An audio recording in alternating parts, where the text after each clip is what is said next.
shirt don't fit like it used to, and I need another notch on my belt. If you're looking for a six-pack, muscled up kind of man, better look somewhere else.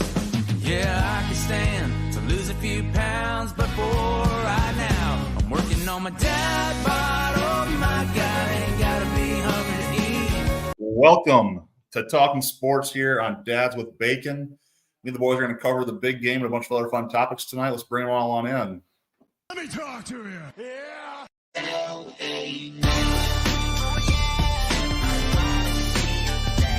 DJ, how's it going, friend?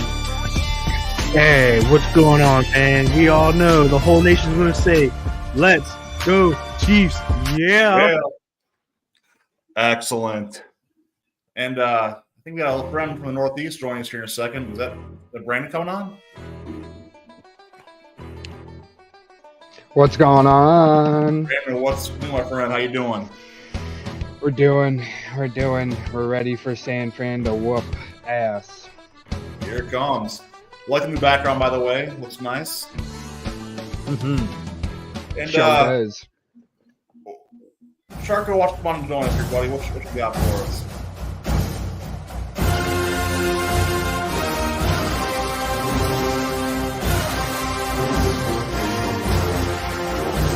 Isn't it great? Isn't it great that the Chiefs logo is draped all over Raiders Stadium? They're in the home locker room. They're going to be piping that chant through their sound system. What a wonderful weekend it is. Hello, gentlemen. Marco, how you doing? So doing great. The guy I'm curious about right now for you as a Chiefs fan right away, the storyline I want to hit right off the bat because I'm curious. Marcus Allen, the Raider and Chief, right? Look, where does he fall in the situation right now? He's always welcome. Just like Terrell Suggs had to do his thing in Baltimore, he'll always be welcome. So if he needs to do the Raider thing, he can do the Raider thing, but he's more than welcome. Just like Joe Montana was doing, he was in San Francisco for the NFC title game. We understand. You're always welcome. It's all love, and it's the Chiefs Invitational right now, as we referred to before with a few other games as well. But here we go. So let's get off into this right away. In the Chiefs game this weekend, Brandon, let's lead off with you a little bit. What are you looking forward to, and what storylines are you tracking right now? Well, what I'm looking forward to is, like I said in the beginning, the San Fran just whooping that ass. I don't think Kansas City has a chance in this one. If they don't find a way to hold down this Niners offense and contain Deebo Samuels, they're gonna have a long day. I mean, they're the ones with all the pressure on because you're chasing something. So, I think they're gonna feel that pressure, and unfortunately, I don't think it's gonna be a very good look for them at all. Any nerves for you looking at this based on how the Niners came out against both the Packers and the Lions? Do they come out better than they did? Do they learn from that, or do they do the same thing all over again?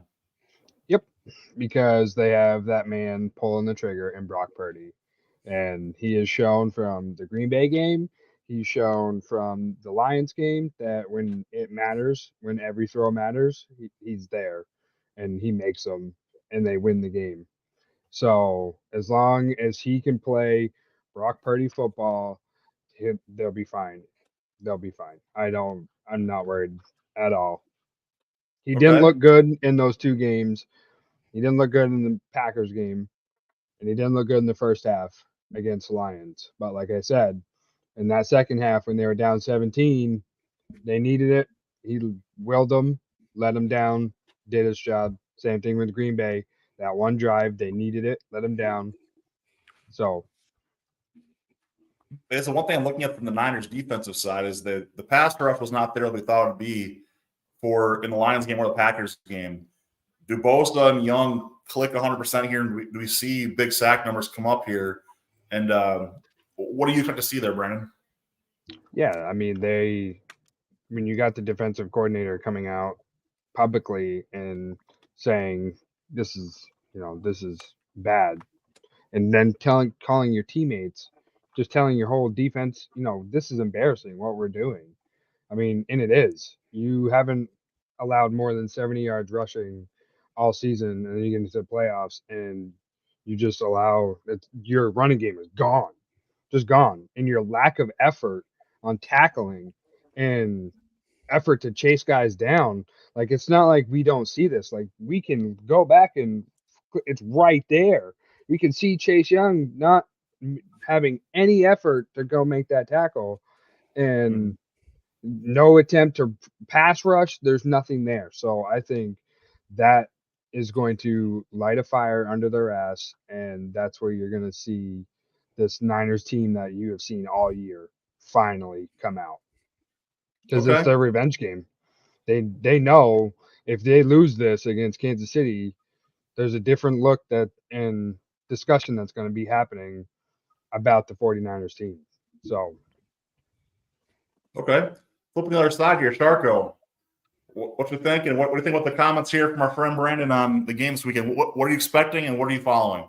So I'm expecting he won't remember this because he was too young, and I'm too young to remember either. But if you do recall, and those historians of the game, Super Bowl 20, the Patriots jumped out to the early lead, and they were up 3-0 on the Bears, and then it got really ugly really fast. And I think we're going to have another situation like that where your anytime touchdown, not to be a spoiler, but we're going to get a touchdown early, and the 49ers are going to be hyped up.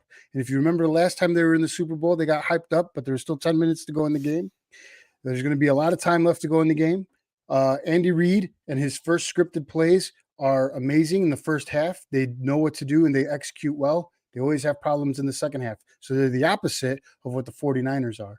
But then the defense clamps down. Then the defense starts to squeeze, and that's where Brock Purdy is going to have a little bit of trouble, and he's going to go up against that Spags defense, and he's going to see some things that he didn't see that on tape. He's going to see some things he didn't see that against the Lions, because the Lions defense was notorious all year for letting teams come back on them. I will go back to that game against the Saints where Carr and what's his name? Winston almost came back to beat them. So there's the history of the year and playing up to what they're going to play, and then to somehow think that they're going to be able to change their dynamic. Yeah, they struggled against the Packers out of the gate. The Niners struggled against the Lions. They struggle against the Chiefs. The Chiefs are not going to give them the opportunity to come back. And so but now you see Purdy can run the ball too. He can run. So I think that's going to open up a lot for your defense to now think about too. Because we didn't have to worry about that in the AFC Championship game. We didn't have to worry about that against Josh Allen. We didn't have to worry about that against Tua. You didn't have to worry about that at all against Baltimore because he didn't run. All the tests that and so your head coach, who's notorious for crapping down his pant leg in the big game, is going to try to outsmart himself, and Purdy's going to try to throw the ball. You know what? The Chiefs are they're going to say, Purdy, go ahead and beat us. They're going to clamp down. MCM's going to get his, right? He'll get his. He'll get 110, 115 against the blitz. He's top 5 in the league when blitzed and when not blitzed. Yeah, but what is he when he thinks they're coming and all of a sudden they don't, and then Snead circles over and he's going to put it right in his lap. Spoiler alert, Snead, MVP, 2 interceptions, 1 for 6 tackles. So we'll see. Going on the line here, I'm gonna go ahead and jump in here a little bit. And go back to my earlier season eating some crow. I called one of your boys a bum, and I had to eat crow really quick on this one. When Pacheco came into Lambeau and had a good game against the Packers, and really showing down the stretch to me what he has. And I gotta eat my words there. Pacheco's he's a dude, man. So I'm looking at Pacheco for this point, Brandon, and saying that's the difference that the Niners got to recognize. If they see that same effort against the run game, Pacheco goes for 100 yards and a touchdown easy. So there's a lot to be considering here. And I think the other piece you look at right now is but they've shown they can stop the run when they need to. I mean, they showed it against Detroit when they needed to stop that run. Their run game was gone. But we go back to the original point here, though. They start slow. What's one thing about the Chiefs that the Packers and Lions can't say? A top 3 defense. That's a difference. This is where I'll start with Marco here a little bit on the side of there's pieces that Purdy has not seen in this whole run here that the Chiefs are going to bring. So I think there's elements here that we need to be aware of. But TJ, I want to kick to you here a little bit. You're kind of the neutral party here, best I can tell. Where do you fall on this thing, and what are you expecting in the game? What's got your attention? So I'll be honest. I think it is kind of a 50-50 thing for me right now. I mean, I just want a great game in general. I mean, these are probably two teams that, everybody wanted to see Kansas City. Can they defend their title? That's the big thing is, can Kansas City defend that title? I think they can, and they're gonna have they're gonna have their hands full with the 49ers. I mean, Brock Purdy, CMC, Brandon Ayuk, Deebo Samuels, that offense is very good. But what they're not also saying is that defense for Kansas City is one and the same with the 49ers. So, I think it's a 50-50 thing, and I think that's what I'm looking forward to is, offense versus defense versus offense, both sides of the ball. What team is really going to be that one to put their foot on somebody's throat? Okay. So I guess going back around the general conversation here, and I'll stick with you here, TJ, and we'll kick to the other guys in a second. What players are you watching? And I want you to be one player from each team that you're watching close to be a difference maker in this game. So for me, so for Kansas City, I'm actually going to go with what Marco said. Snead's got to be that guy on top. With Kittle and Purdy, that's like their 1-2 connection, especially with Ayuk and all that. He's going to be the one around like ball hawking. Now when it comes to the 49ers, everybody's going to say Purdy, CMC. Dude, I'm going to say Fred Warner and that linebacking crew. They've got to really put that pressure on Patrick Mahomes, Travis Kelce, that whole, that middle of the field that they like to run with. They really, really got to, kind of bundle that down. So I think, for me, it's, but like I said, both defenses are what I'm watching this weekend. Okay. Saying in this order again, we go back to Marco here. Marco, what should be a player for both of the both teams that you're watching? You mentioned Snead before. What team's another name to look at in the Chiefs, and also player for the Niners you're watching as you look this matchup? So I'm going to look at the defensive line for the Chiefs. I'm going to look at Karlaftis and the pressure, not so much the fact that he gets to the quarterback, but how he has to put the quarterback into unlikable situation, or you got to put him on the run and you got to get him to make those bad throws. And that's when he's going to make a read that he's going to make a mistake on. You want to go back and you want to look at some of the tape against the Ravens in the 4-interception game that Brock Purdy had. We're going to have another day very similar to that. On the 49ers side of the ball, MCM, right?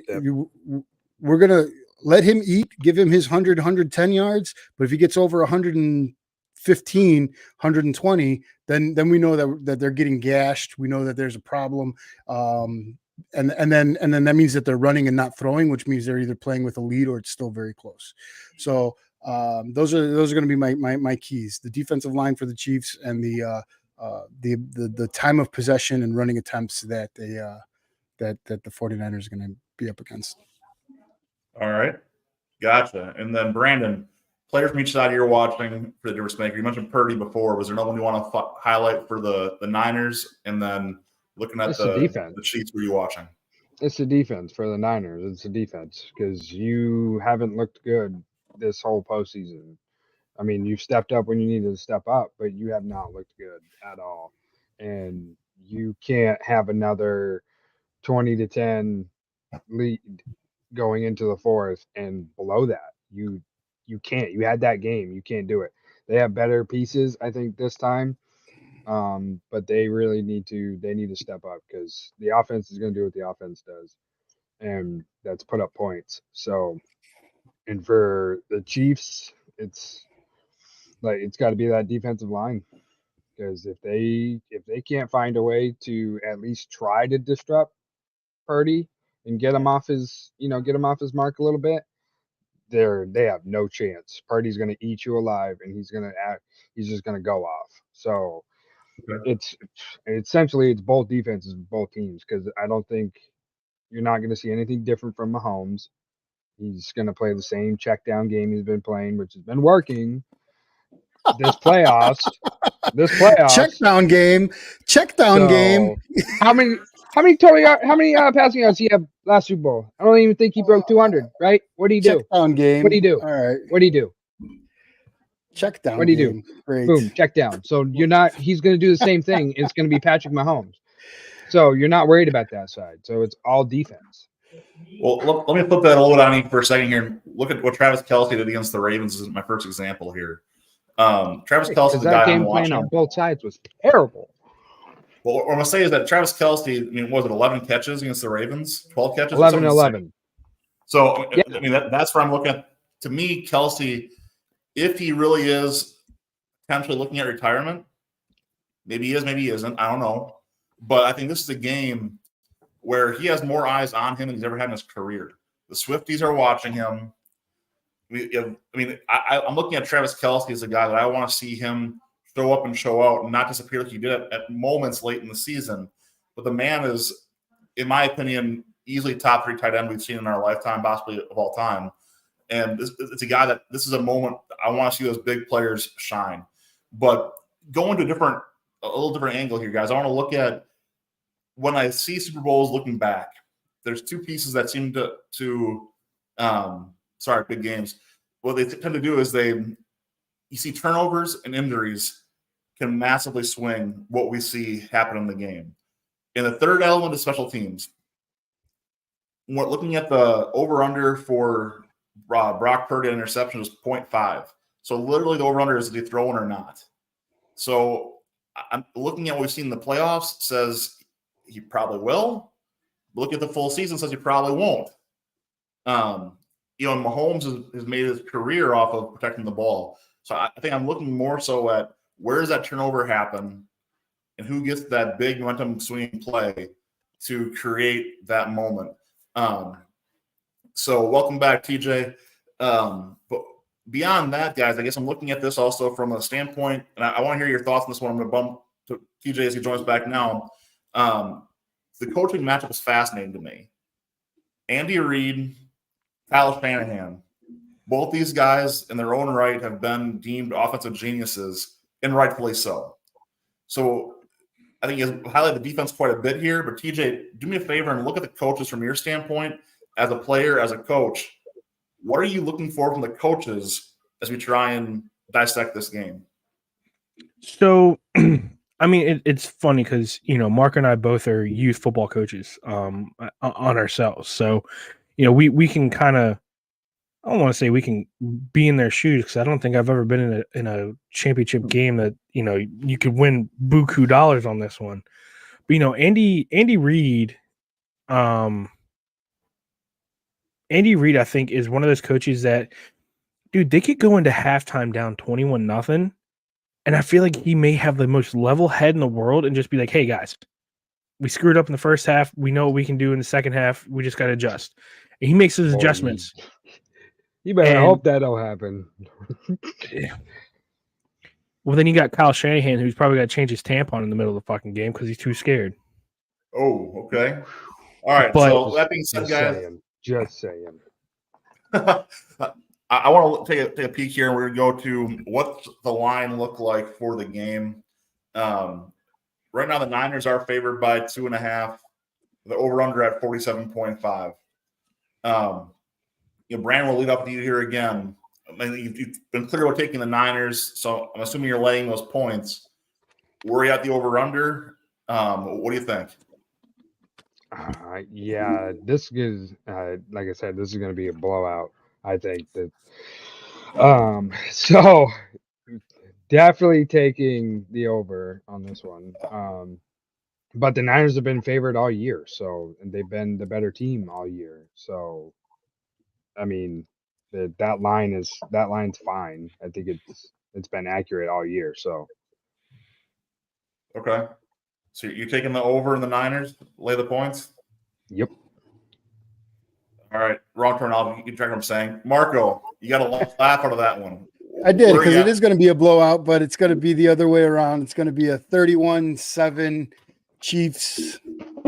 Take the under. Jesus. Yeah. It's not going to be. What are we doing? It's not going to be. Maybe 31. Maybe 31-10. Okay, maybe 31-10. 10. That's all you're giving Purdy is 10. What are we doing? All right. You got to get to 20. You just got to get to 20. How about that? All right. TJ, our neutral party. What do you think? Well, as I like to say, everybody in the nation is saying, "Let's go, Chiefs!" Yeah. Hey, this is going to be a hell of a game, and I'm going to take the over on this. All right. Crazy. I say the Chiefs are going to win this 38-35.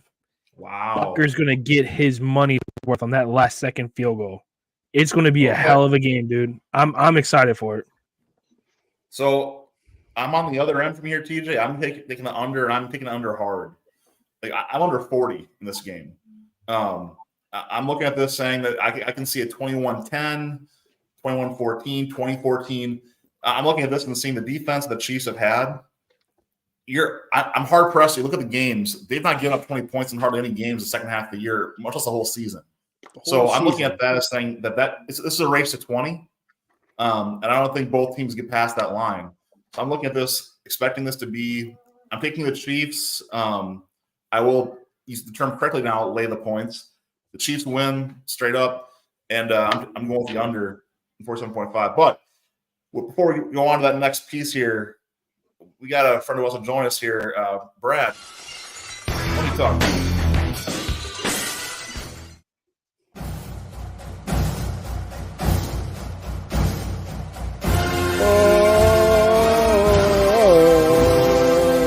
I'm digging the jersey. As a closet Chiefs fan, since my childhood, I told you guys about this story last week. I bought a Derek Thomas Hall of Fame jersey. Bought this a long time ago and from playing Tech Mobile. I agree with that. This is going to be a low scoring game with Ben. I don't think either of these defenses are going to give up much at all. I see the under in this, and I see KC squeaking it out. 2017. Okay. See y'all. I like the jersey. Gonna win Big 58 for Big 58. Love it. Love it. So I got the question now. Are all Bears fans secretly Chiefs fans too? I'm just trying to figure it out now. But anyway, all that being said, must be they just hop on the back. They're winners, the Chiefs. They don't do anything anyway, so they the got Chiefs farm system. We take their coordinators, take their scout guys, and to make them the presidents and GMs. Yeah, it's like Kansas City Light over here. Kansas City NFC. Okay. So we can fill in the blanks on the top line here, gentlemen. But let's look at some prop bets. And I want to hear what you guys think on these, and bring a few of them up here right away. Over under the national anthem. It opened at 84.5. Currently, it's at 86.5. Has been as high as 90 seconds for the betting. The longest was 156 seconds from Alicia Keys, and the shortest 62 from Neil Diamond. Correct me if I'm wrong, guys. Isn't Neil Diamond Canadian? But anyway, we'll keep going beyond that one. So, all that said, over or under 86.5, the national anthem. TJ, start us off. Well, do you guys know who is singing the national anthem? Is my question. Reba McEntire. Reba, baby. She Country better not let for me down. 2 straight years. We had Chris Stapleton last year make grown men cry. He forever changed the way the national anthem is forever sung now. 100%. That was Reba McEntire. unreal. Reba McEntire is going to one up that, and I guarantee you right now. Whoa. Okay. Hey, watch it, sir. Whoa. Reba McEntire will go over, and it'll be 91 seconds because they also have to. They have to account for the flyover. No, they do not. It's from start to finish. It's when she starts to the home of the free, and when she finishes free, that last breath. So she says free, and then she stops, and then she wants to go ee. That doesn't count. It's that last syllable of free, which will be drawn out by everybody saying home of the Chiefs. But it does not include the flyover, and they're indoors in a dome, so that doesn't work too good. Okay. Brandon, over or under, what you got? Reba better not let me down, man. I've been saying she's gonna. If she goes over 2 minutes, it's gonna be. She better be just a little bit. Because I'm taking. I need her. I can't. She can't let me down. I've been at this. I've been asking everybody this like all week at work. Like, what do I do? I don't know what to do because Chris Stapleton just killed it last year, and Reba's she's old school, so I think she's gonna be to the point and she's gonna get it done and over with. Before I go any further with my take here, I got to correct myself. I've been corrected from the Peanut Gallery accurately that Neil Diamond was in fact born in New York. My mistake. Sorry, Mr. Diamond. But that being said, going from there, I'm going to go with Reba being under, and I'm telling you why. So a lot of things have been made recently, especially in a lot of the traditional circles, which, dare I say, Reba falls into. To sing the song, make it about the country, not about themselves. I think Reba's going to respect the country, keep it tight, and I'm taking the under here. So here we go. Next bet we're looking at. What about me? Point notifications on the flip. Oh, I don't get to put a wager. I don't get to put a wager on Reba. The Chiefs. I'm gonna take your money because I'm taking the over because I'm sorry, Marco. You know what? I'm a bad host. Is this thing I on? did that. Come on, guys! I got inside information. I got the tape. I got the 1984 national anthem that she sang at the National Rodeo Finals. Okay, you can look it up. And the YouTube got 2 others, 88 seconds. But we're gonna draw it down. We're gonna go 88 seconds. I'll take the under at 88 seconds. So that's where I like it. If we want to put it, 80, anything over 88, I would take the under. So if it's gonna stay at 86, I'll over 86. I like her around the 88, 87, 88, 89 seconds. So her average on her 4 national anthems she's ever done, 87.5 seconds. Look at that. So I'll go under 88. So if it's anything, 86, I'll take the over. We're going hard in the paint on the anthem. All right. Back to those coin flips now. Marco, so what do you got? How many coin flips do you see in here? So I got some coins right here, and I don't even know how you could see the rotations. And I know they use like a bigger commemorative coin, or so it's going to be easier to see. So that's going to probably be something you don't see right away. I don't even know how you do that. 25? I don't even know. You see how big that coin is, though? That's not a regular size coin. That thing's huge. It doesn't really flip all that, all that much. And I'd have to see where the what the websites have it at, but I wouldn't go if it's big. I'd go with a lower single digit rotation. Give me like a 6 or a 7. If it's a smaller coin like a token or something that fits in the palm of your hand, then I would go in a double digit, 15, 16. And if it's a freaking sewer lid, forget it. It's going to be like 3. Brandon, where do you fall on the coin flips? Oh my god. Sewer lid. Yep, what it is. It's a fucking sewer lid. This one's hard because not everybody just flips a coin the same. So he could just be like, just blood at his fucking hand, and it could be under, like Marco said, in single digits. That's first. I don't know. Coin notation's tough. I would say mid-teens. 13? Yeah, we'll do that. That's Taylor Swift's favorite number. I know. You might as well keep the trend, right? Just everything about this game is 13. Everything.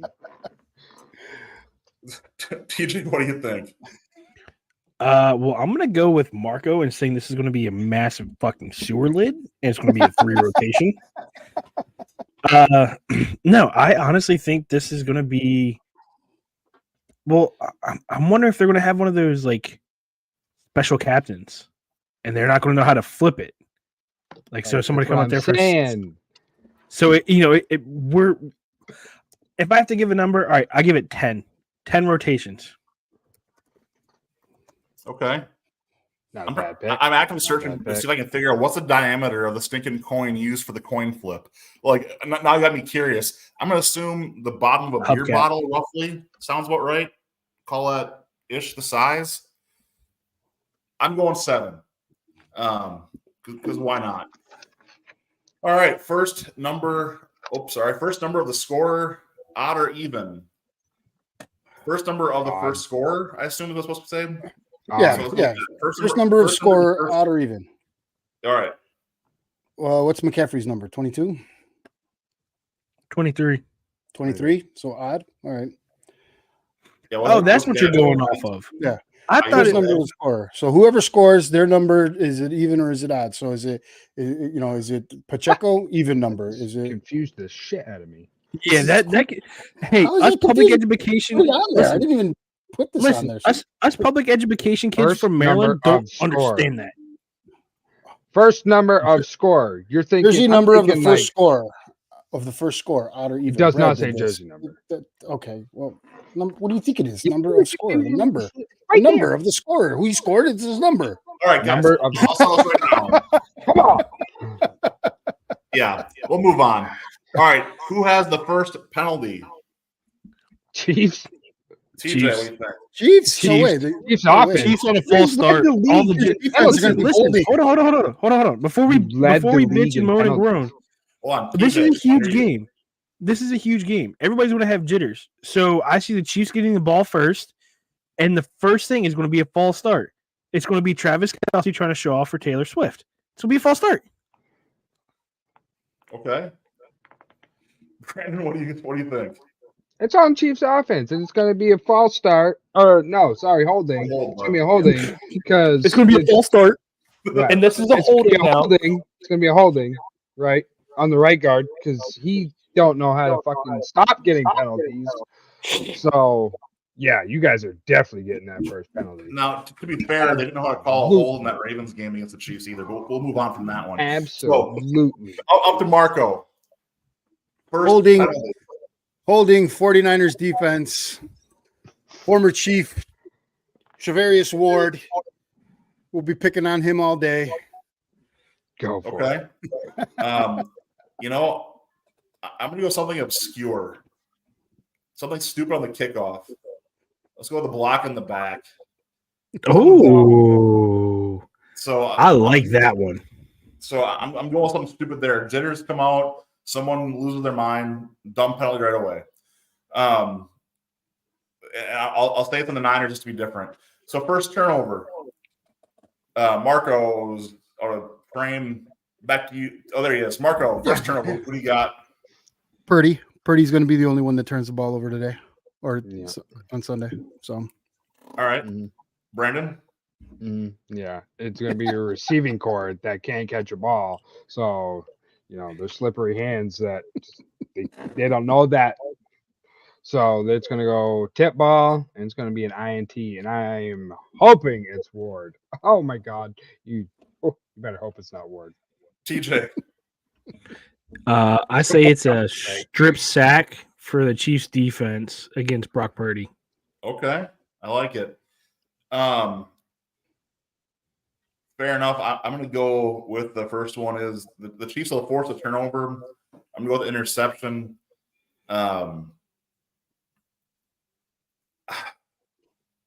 I'd be lying if I gave a player's name on this. I don't know. Name a safety on the Chiefs. We'll go with that. Now, Sneed. okay, heads or tails? The last 18 have been split as they should be. TJ, heads or tails? What do you got? Come on, Tails football never guy. fails. Yeah. I was going to say, you better choose the right answer. Tails never fails, dude. Football, you know better. It's tails never fails. Heads up, boys. Heads up. Marco, what do you think? I just flipped a coin and it was heads. I'm going heads. There we go. Y'all suck. The old hats are going heads. The young You guns. can't are go going wrong tails. with that one. You can't Here we go fly. wrong with that one. All right. I'm going to ask Well you done. an off-script question here, gentlemen. Who will be the surprise hero? Who is the David Tyree Award of the Super Bowl? David Ayuk. He has been underrated this postseason. Okay, I'll let it slide, but I use the top 20 wide receiver in the league, isn't he? Though Yeah, I mean, like, let's. I'll let that one go though. TJ, what do you think? I don't come back to me. I got to think about that one. Justin Watson. Justin Watson is going to score maybe even twice. And I got Justin Watson being the unsung hero. I'm gonna cuss in Chiefs fans' ear right now and say Kadarius Toney figures out how to catch a ball and makes a big play just to spite everybody cussing him all season. He's not going to see the field. He's not touching the field. He's not touching the field. They actually activated Sky Moore. After that little stint he had posting that video. He's not seeing the field. But if he does, I hope he does pull down a friggin' behind the back on his helmet first down. If he does not dress, I'm going Noah Gray, to be clear. So, all that said, now let me talk to you. Usher's first song. Yeah. TJ, what do you think? What's his first song? No, it's going to be There Goes My Baby. Okay. He's going to lead with that's what he starts all of his concerts with is There Goes My Baby. He's not going to he's not coming away from that. Oh my. Yeah, I can see that one too. Telling you, I did it again. Yeah. Ooh, that's a good one. I didn't think about that. DJ got his phone low. That's a good one. Marco, maybe lead into that. So I would say but yeah, features Little John, and they usually don't bring in their guests and the people that they're bringing on stage with them until after their first song. So. I kind of like where TJ's at, but you got to keep the crowd pumped up. And in LA, everybody was on the stage all at once. Rihanna was all by herself. So I'm gonna go with yeah. I'm gonna go with yeah. Yeah. Brandon, I didn't hear your pick. What was it? Oh my, oh my God! Okay. I think he's gonna open with that. Get into a little DJ Got Us Falling. Oh yeah. Does Confessions make it into the playlist? Maybe for like a brief second into another song. Okay. Fair enough. Yeah. What we got next here? Gatorade color. Blue. It's got to be red. The Chiefs and the house money's got to be on red. And you got it's both teams' colors. Yeah, but we've seen teams come out with fucking purple. Give me the field. Anything but red. I'm gonna bet orange. Give me orange. Blue. Lemon lime. Yellow. Blue. Wow, yellow. Quick question, gentlemen, before we go off that entirely. Do you call Gatorade flavors by their flavor or the color? Color. Flavor. Who are you? Who are you if you call them by flavor? Who are you? Okay. You're a cop. Maryland construction sites. If you say I'm getting a yellow or white or whatever color, you're gonna get the wrong one because they've got so many different colors here. We go by the names. If I come to you and say I want 100% color, right? If I come to you and say I want a blue Gatorade, and you go in and get me a light blue, I'm gonna punch you in the mouth. It better be the blue, dark blue color of this cup Gatorade in your hand. Okay, noted. So when I come up for Thanksgiving and you ask for a Gatorade that is blue, I'm getting you a red one. I don't know who goes by flavor. Who are you? Moving past the topic of the day into our season-ending NFL awards. Let's start with Offensive Player of the Year. Marco, start us off with this one. So, Offensive Player of the Year, which is interesting because it's a MVP, will probably not be the same person, which is weird because the MVP is going to probably be a quarterback. So, of the finalists, right? So, who do we got? We have Jahmyr Gibbs, Sam Laporta, Puka Nacua, BJ Robinson and CJ Stroud. I would probably put my money on CJ Stroud getting that vote. That sounds like the rookie of the year. That is probably the rookie of the year because my thing. Tyreek Hill, Lamar Jackson, CeeDee Lamb, Christian McCaffrey, and Dak Prescott. Give me Christian McCaffrey. Brandon? Yeah, Christian McCaffrey just won offensive player of the year. So is that happening now? Yeah, I think everybody knew that was going to happen. Is that something? That's final. Yeah, that's finalized. Christian McCaffrey won it. Oh, okay. All right. Well, no, I have no argument with that. No, I don't think you really can. I mean, I think everybody kind of knew that was going to happen. I mean, he had a pretty good year. So I'm gonna counterpoint that a little bit here, actually, guys. I guess that's what I do apparently. How Tyreek Hill is not in that position is just mind-boggling to me. The guy just set the world on fire for receiving records. It's all there with a quarterback that most people don't even like, if we're being honest ourselves. So I'm looking at Tyreek Hill. To me, should have won that. I'm not saying McCaffrey's a bad choice. The man's been absolute fire all season, but it's not official. CMC is not official. Yes, it's not official. Okay. Literally 2 minutes ago, Bleacher Report just announced it. Bleacher Report's drunk. Agreed. But moving on from there, I think that I personally would have went to Tyreek Hill, but I'm not saying CMC is a horrible choice. It's just not my preference in that conversation. Defensive Player of the Year, TJ, lead us off. Without looking at Bleacher Report or anything else, who do you think? I'm not looking at Bleacher Report at all. I'm just laughing. Well, okay. That one's also Miles Garrett. Miles Garrett won that one.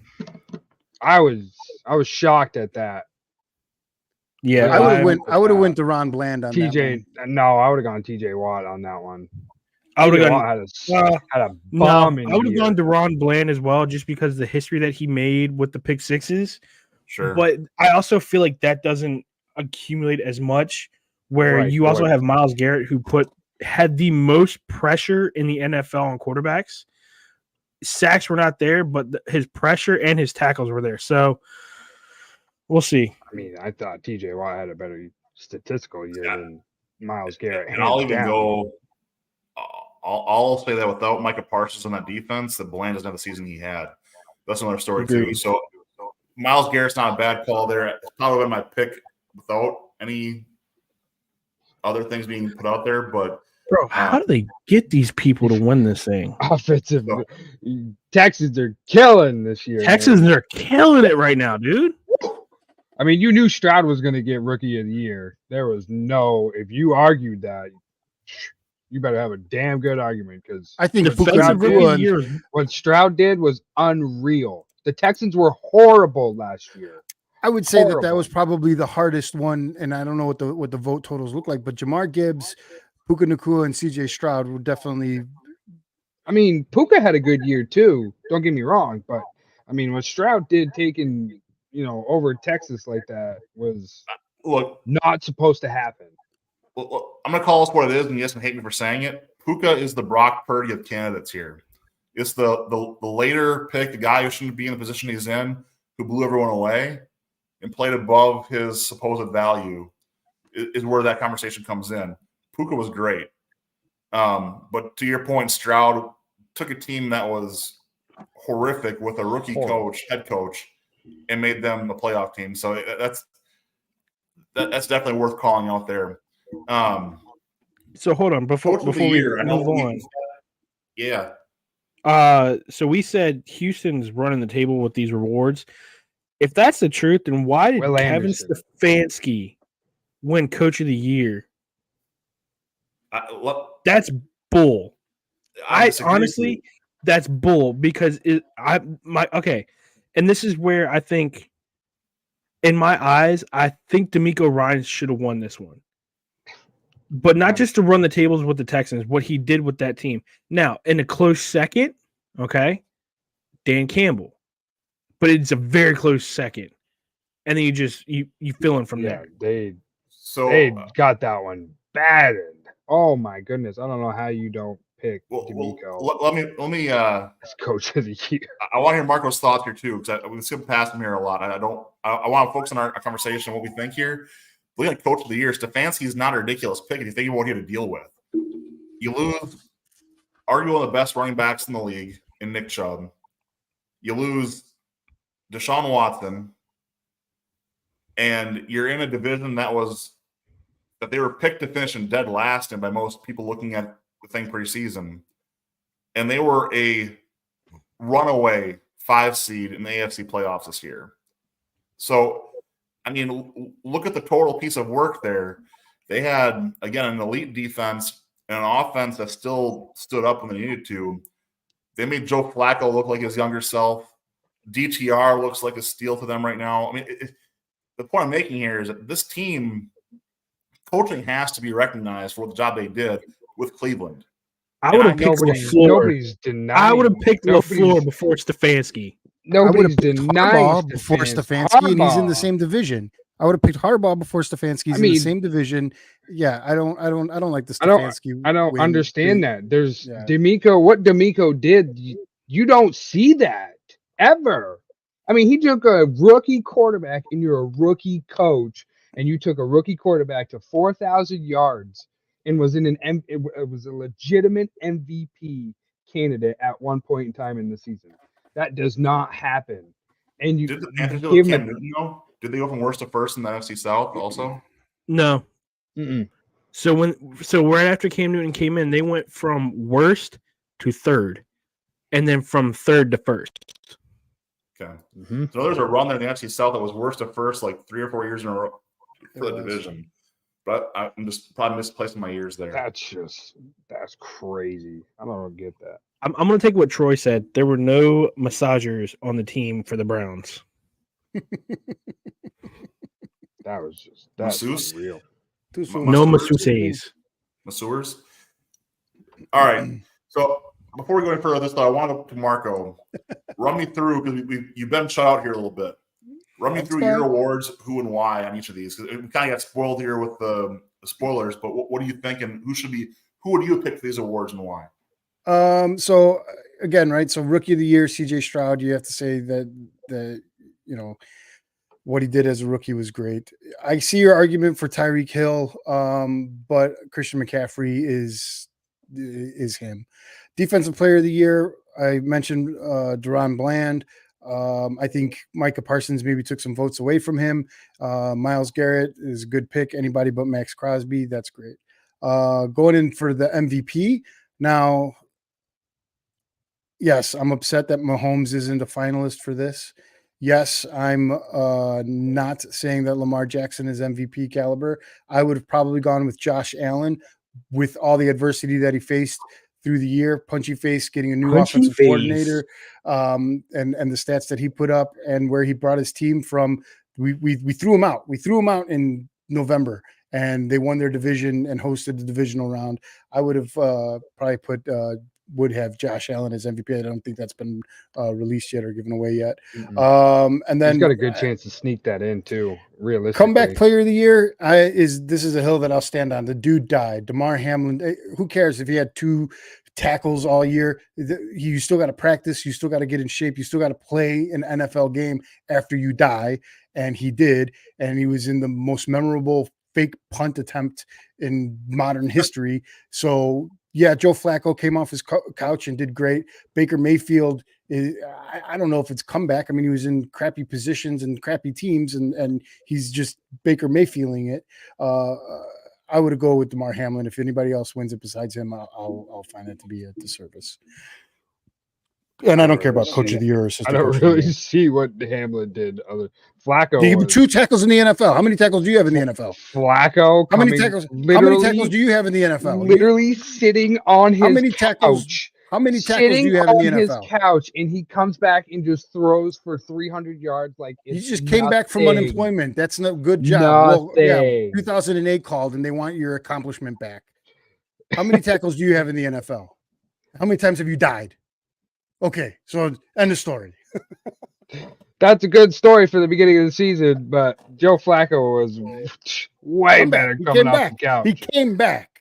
right, and tore it up like he didn't, like he never left. It was My like, mute button fell off and fell down. That's what I was distracted. All right, It's like, I'm going to take control back on this one. We're going to move past these guys. This is becoming a cesspool of up here. But anyway, we're going to move on.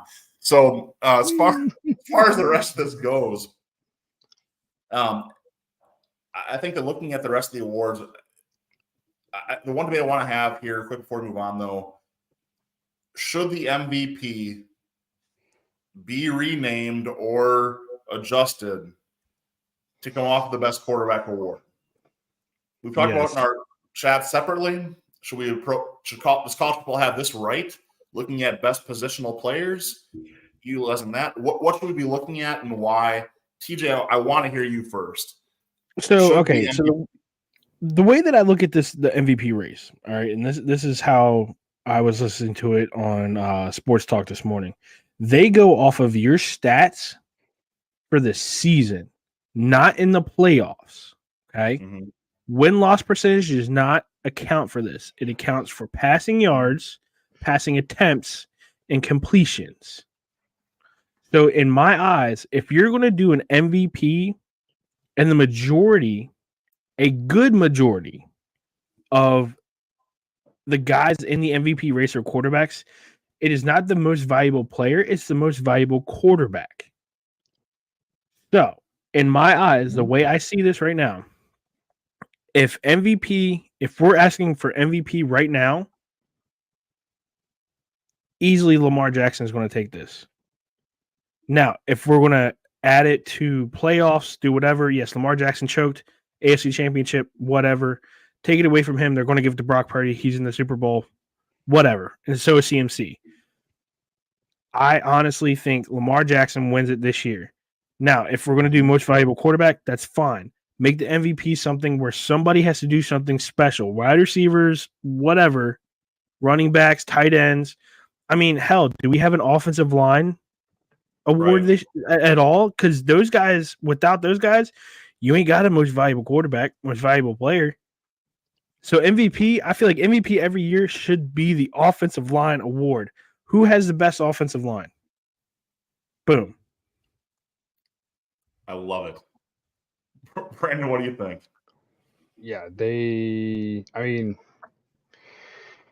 unfortunately, it's probably never going to change. Unfortunately, I don't think, but it needs to if everybody, wants it to. I guess I don't know. I don't really see a problem in it because there's standards that are set for the players that need the stuff you need to do it's set. You just have to eclipse that. Like Tyreek Hill needed 2,000 yards. If he would have got 2,000 yards receiving, he's MVP. I mean that's unreal. Same thing with Christian McCaffrey. If he has a year like Adrian Peterson did, you have to be at that caliber putting out those numbers. But if they're going to do anything, just do it like the NHL does, where every position you have the best of. It's not just, down to one award. You actually have, all right, who's the best quarterback? Okay, who's the best running back? Who's the best wide receiver? Who's the best cornerback? Like, you have all these, every position gets recognized. So if they're going to do anything, they should do it like that. Who put that in there? Question for Death of Bacon TV is: Did Punchy Face die? How many tackles does he have in the NFL? Anyway, that being said, Marco, what do you think about this? I mean, should MVP be? Should we look at this differently? Should we go to more positional awards? What do you think? I mean, you got to look at what the value means, right? So, okay, we've got to take contract out of it because these quarterbacks are making $1 bajillion. But you got to look at what they did in the regular season, what type of adversity they came through. Unless you have a running back that's going to run for 2,000 yards and 23 touchdowns, it's going to be a quarterback award unless you receive for 20 touchdowns and 4,000 yards. You have to look at those statistics, and you look at a quarterback that has been playing to his card value and had 44 drops. His receivers dropped the ball 44 times. How Patrick Mahomes isn't the MVP every year he's in the league is a disservice to the award and to the sport. Stop. Someone mute this guy, please. Stop it. Mute him. Stop Mute it. him He and did not take have him a out. better season than Dak Prescott. Yeah. He did not have a better season than Brock Purdy. No. No, he's back. No. No. Josh Allen over Lamar Jackson. This will be the only time That could be. That's a real possibility, though. punchy That face is a real possibility. Moving on, guys, the NBA trade deadline. I know TJ's just going to go ahead and tune out, probably drink his beer right now, or whiskey, sorry. But for those of us who pay attention to the NBA and the deadline, winners and losers, and I got to say, I'm going to pipe in right away in my take here. The winners are all of these websites getting pinged for us checking for news. The losers are all of us for looking for it. How many 33-plus-year-old players can move in one day with not one move that you just feel like nothing blew me away? This was one of the most boring deadlines I've watched in terms of – now, look, Gordon Hayward, great in his time. Dude's old. What's he going to do now? I mean, we can go through move after move. Now, I'm wearing my Bucks gear. I was hoping for something more. We were supposedly in talks for Wiggins, looking at Chris Dunn, end up with Patrick Beverly. I mean, I don't know if a 35-year-old Patrick Beverly is going to help us, our team, but here we go. Brandon, do you pay attention to the NBA? I don't even know, honestly. Do you watch the NBA at all, or do you pay attention to what's going on? Oh, yeah. You guys got a real winner and a head coach, man. 1-4 since he's been there. Giannis is not looking good. Man, that was a great decision. I don't know who came up with that decision, but they could have potentially just ruined your season, man. Well, I can tell you right now, watching us, I could promise it was already ruined. But that's another story. So the Celtics, did they do anything that made you happy, unhappy? What'd you think? They got another big boy from the back end. I mean, I don't understand that one. That was really stupid. Marco, did you look at all? Do you watch what's going on? I looked. I can't believe the Bulls didn't do anything at all. So I would like to make an announcement that I am a free agent fan for the NBA. Generally like teams that draft Kentucky Wildcats.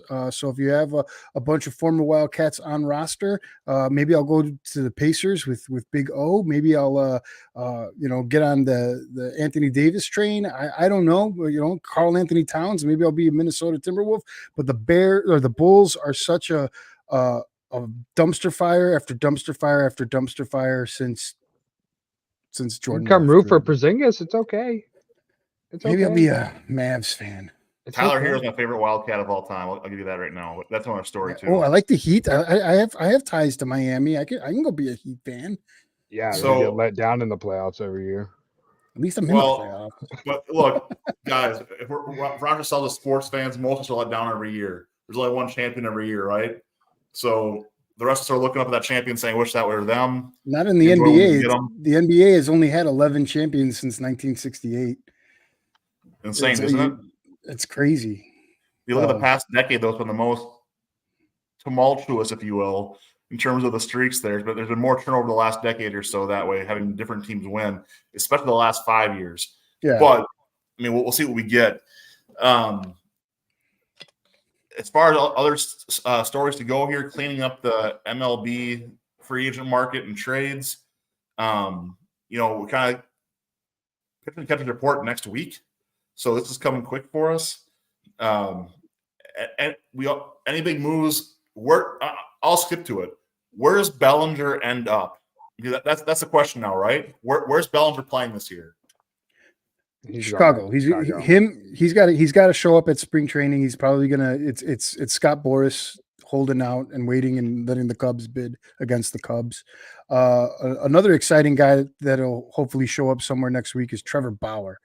Whoever gets him is going to get him on an extreme discount and an extreme attitude. He's going to be balling his life out. Mad. He's so mad. He's going to be so fired up, and I'm excited. He's throwing heat now too. I hope he comes to the Cubs. I hope he comes to the Cubs or the Braves. Yeah. So, okay. Yeah. Any other players you guys are watching? Kind of waiting to see what happens, trades or free agents. Bellinger's going to the Cubs. I don't know why he's holding out. I just don't understand what's going on. Why? Just sign. Just sign. Why? It's not him. It's his agent. It's Scott Boras. Well, all right, guys. There's that. Before we head out, though, any other things you guys are watching or paying attention to that's got your attention outside of what we talked about tonight so far? NASCAR heads to Daytona for testing this week. Nice. Okay. So they actually, and Marco, I don't know if you saw this, they're bringing out those new cars for next year. Are they now? Excited. And 4 teams are bringing those cars out. So I think the biggest thing right now for NASCAR is these new cars look more like a stock car. They're starting to look more I wouldn't want to say more like the actual base model. It's kind of more like the souped up like Mustang GT and the Camaro SS, stuff like that with the wide body. That's about what it looks like to me. But Harlow. Yeah, but apparently Dodge is coming back next year. So they're going to bring the Charger out.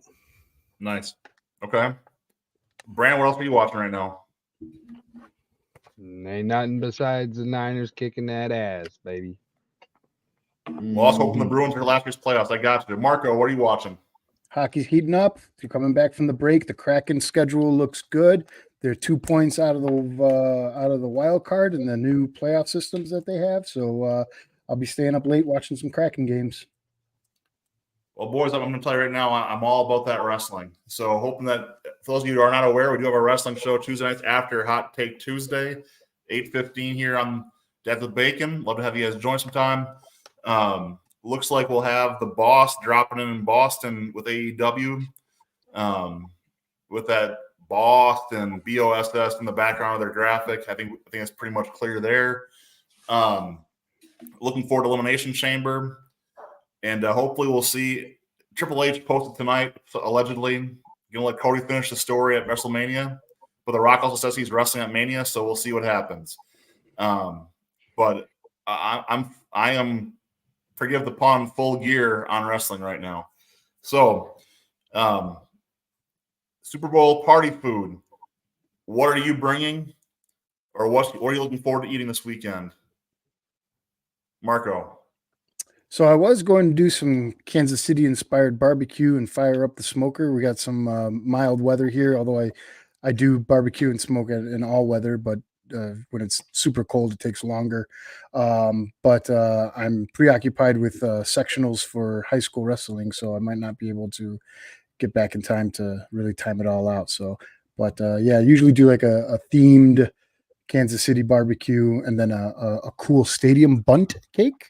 So it's in the shape of a stadium, and then you decorate it all fun like. I'll be sure to post pictures when we get that going. Nice. Brandon, what are you looking forward to this weekend food-wise? Oh, buffalo dip, man. That's the best. You can't go wrong with that, especially at a Super Bowl party. A little buffalo dip, maybe some wings. Okay. TJ. I am so normally my wife and I will bring some buffalo dip. I am actually looking forward to my mom's Super Bowl submarine. That thing is, she gets like a big baguette. It's probably like maybe 1.5 feet long. Splits it in half, puts like all the deli meats, cheese, lettuce, tomato, a little bit of onion, and some oil and Italian seasoning. Dude, the best thing you will ever have in the world. I'm so looking forward to that. Okay. And I wouldn't be Wisconsin if I didn't admit that I'm looking forward to the beer. But here we go with that anyway, I guess. But no, for food, honestly, I'm always looking forward to the wings. Wings are kind of that good excuse to get some good wings and mow down.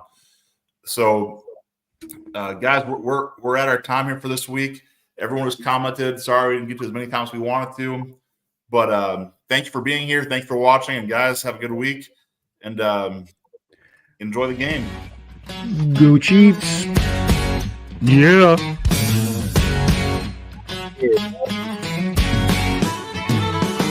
This shirt don't fit like it used to, and I need another notch on my belt.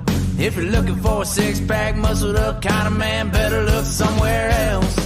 Yeah, I can stand to lose a few pounds, but for right now, I'm working on my diet, but oh my God, I ain't gotta be hungry.